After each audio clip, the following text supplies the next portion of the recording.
I think we foresee good governance first. And I think it's an unfair question for the country to ask if we're still losing 2 billion in a day. It is a very unfair, it's the same way I could still ask this government, why are children going hungry every single day they go to school?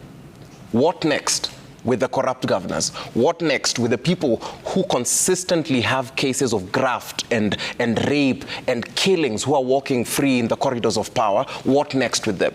Because that's what we are protesting against. And it is an unfair question for the youth population to be asked what next if we cannot hold these people to account. We have had the DCI page consistently come up with all sorts of writings, while we know people who have active cases not being anything, nothing happening to them, while we are being asked as the people who've said we are disgruntled by the amount of corruption, by the amount of death, by the amount of debt, by the amount of hunger in this country.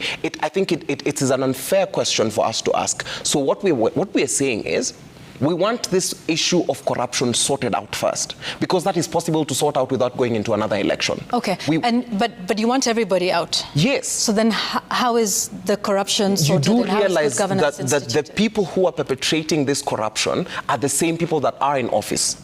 Because when we were occupying, you saw the protests were organic and they were everywhere. We have been accused of being funded by the Ford Foundation. I have not worked for the past 2 months just for putting the interests of the country ahead. So while they look at it and they think it is such a great inconvenience, it is such a great inconvenience to me as well that my sister cannot afford university education.